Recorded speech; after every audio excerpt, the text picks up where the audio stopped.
Okay, so hello, Capricorn. How are you? I have my heater running, but I don't think it should be too much of an issue. I think we're okay right here with the microphone. So, welcome. Hello, collective. Hello, healing circle. Welcome to, I guess, Capricorn season. I said welcome so many times in one sentence. um, but it's interesting. It's like from the way things were at the beginning of this year to now, here we are at the wrap up, right? The year of karma is coming to its completion. And for many of you, you have not yet entirely received what it is that you desire the most. And a lot of that has to do with the delays, the time, the Pluto transit, and obviously in natural fashion, you are Capricorns.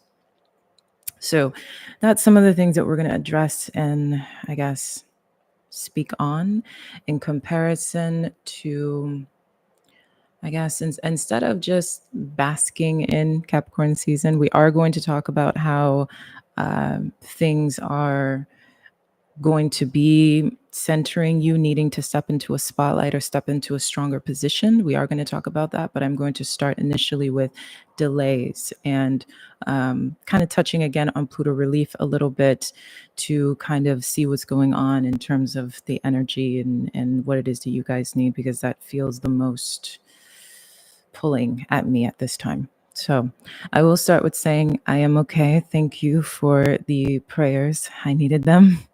My body definitely threw me for a loop and put me in a position that was quite intimidating, very scary as well. I had to listen. I had not been listening, and I got yelled at.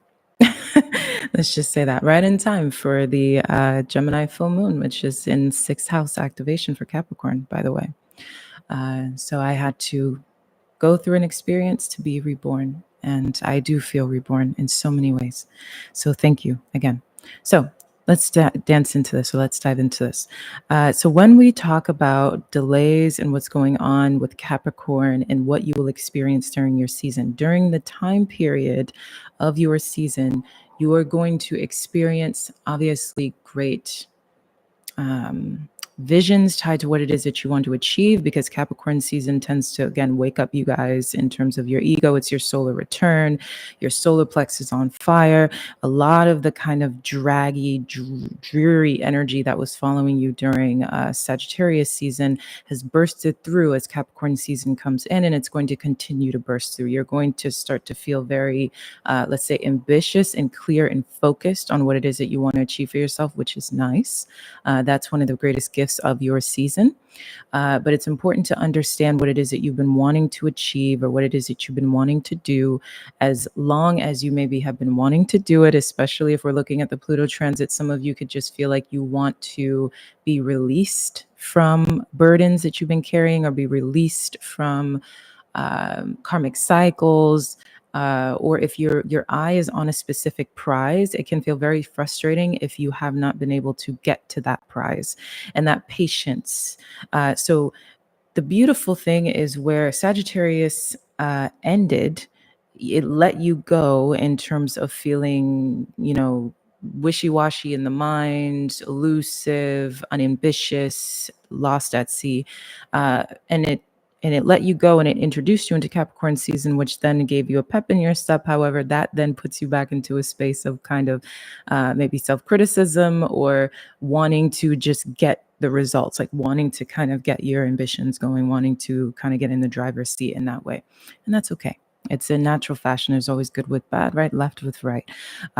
So this is a nice energy. It's important to understand to not beat yourself up, to not lose patience. I mentioned in the Pluto relief that a lot of the things that you guys have been waiting on will more than likely see through their fruition at the end of Aquarius. I was going to say Capricorn season. So Aquarius, right? Because I mentioned before how Aquarius season is when you'll start to see those those returns come in terms of investments, right? Where the sun trines with what's going on with the new Pluto is when you're going to start to really feel like you're out of that Pluto shadow period.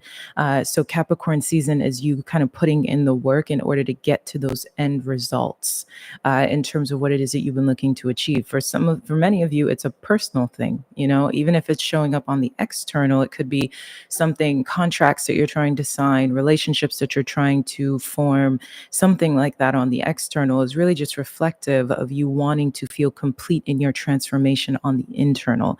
And that is your main motivation in that sense, which is understandable. Okay. But give it this time. Use Capricorn season to realize that the divine is still trying to refine you, still trying to, despite the fact that Pluto is gone, the shadow period is still asking you to put in the fire in your steps, put the fire in your steps in terms of identity, self, transformation of self, the I am presence in that way, the I and I, experience. And that is a part of what is transitioning through this time period to bring about things to allow where it is that you are to circle into the end point that you are interested in and looking for. Okay, so that's a part of the interest, or the interest of the divine in that sense, and that will continue to see itself throughout Capricorn season. Now we're going to go into how all eyes are on you during this time period. Okay, so when I say that all eyes are on you, we're talking about an ego identity. All right. So, like we said, the solar plexus becomes awakened during your solar return season. And as the solar plex becomes awakened, the solar plex begins to say to you, okay, here it is. Here you are after your big transformation in terms of Pluto. And a lot of it for you guys is tied to strength, personal power. Um, I think I mentioned last time about boundaries, but for different types of people, boundaries can look different ways. It's more about, again, you staking claim in who it is that you are in terms of your identity, not being, let's say, lenient about that. And so that lack of leniency is something that can find you during your season as people are beginning to look at you, as you are really putting the eyes on yourself, and you being able to kind of take an extra look or deeper look into the self. It creates an automatic return in terms of how other people are seeing you, and you are then kind of drawing eyes into you. But the question is, what is it that they are looking at, right? How are people looking at you? How are they seeing you? But most importantly, it's your mind is going to mainly be on you. So even if you are getting a lot of attention, or again, the eyes are directed toward you, or the light is directed on you, the center, the internal identity is writing a script of the I am presence. It's writing a script of wanting to feel more present in who it is that you are, and more authentic in who it is that you are, and wanting other people to see you authentically as you are.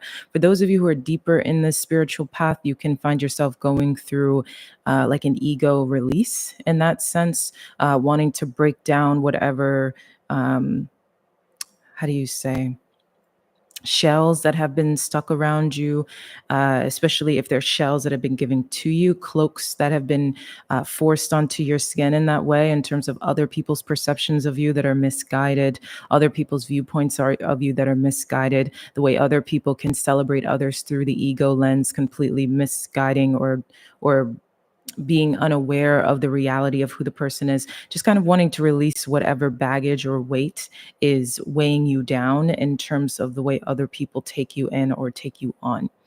So that's another big thing. It's an interesting season because I can't say that it feels so exuberant or vibrant in that way. It feels very much like, I've been mentioning a lot, restoration, and different healing circles. I've been mentioning the term restoration a lot, and it feels a lot like that when it comes to you guys. It's your season this time around is a restorative period, and um, I'm trying to find the word. It's a restorative period, and it's about, again, this: who are you? Who are you? And It's not so loud in terms of needing other people to validate it, at least that not this year. It's more about, after it all, where do you stand? When no one is able to paint it for you, how do you paint it? When no one else is able to write it for you, how do you write it? Kind of thing. Now, on a positive note, because I know that some of this can sound for those who are not so interested in the spiritual journey in a practical sense. On a positive side of it, uh, you are looked at in a very positive light from people around you. On another note, you could be being seen for your resilience. You could be being seen for things that you've had to go through or survive.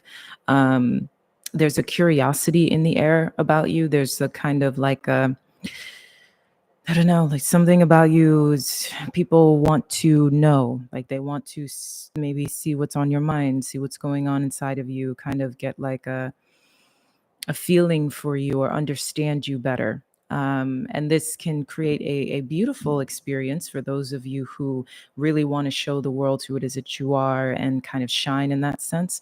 But on the other note, for those of you who, like I said, deeper on the spiritual path, if you can feel a little, um, like there are personality types or perspectives that have been weighing upon you that are not accurate to who it is that you are, you may find yourself wanting to stay away from people and wanting to kind of again carve out your own presence in the world and be very clear and specific about who it is that you are in comparison to the other, so that you're not necessarily lost at sea in terms of identity. It's a lot of shadow conversations and also light based conversations around who you are, and wanting to be very clear and wanting to be very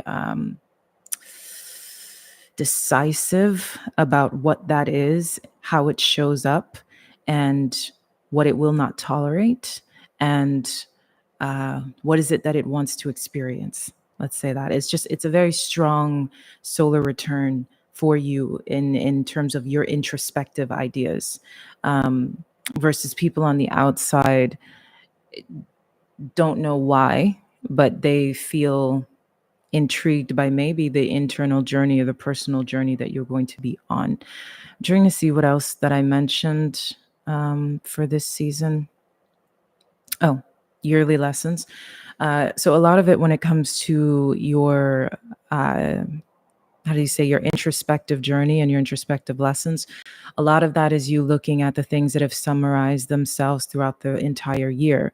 So as the entire year has been going on, it has been saying to you in different aspects of it, how do you see yourself? We began with Capricorn. How do you see yourself? What kind of home do you want to build? What kind of community do you want around you? How do you want to show up? Where's your personal empowerment? The storybook told itself as Pluto went in and out of your sign and the other transits came together in order to create an experience for you that was about you going through the last bit of your soul journey, constantly kind of being pushed at and pulled at, then rewarded in different ways in order to understand that there are great rewards when it comes to um, aligning with the authenticity of self, despite what it is that might seem like it makes the most sense on the outside, right? And it's almost like being pushed at such an extreme, um, I guess, degree during this season of yours to say you have to choose the most authentic path. And if you do not, then you will feel either like a failure, or something that you've been really wanting to do will not see itself through in the way that maybe you want it to. So integrate your yearly lessons. And if there have been karmic themes or one specific karmic theme that has been kind of overarching you during this year and you have not been able to see it, I would say look into your eighth house in order to find what it is that sits in that area. Align that with your 12th house and your sixth house to see where your enemies are. And it should paint a good picture for you in terms of you needing to understand what is it that you have been like, what has been standing in your way, and what dances have you been doing too many times, or how many or again understanding the social issues or constructs that have been holding you back and why they have been holding you back. So it's important to understand that and align with that. And then if all else fails, take a look at your midheaven to understand where it is that you need to be and where to find your empowerment. Okay.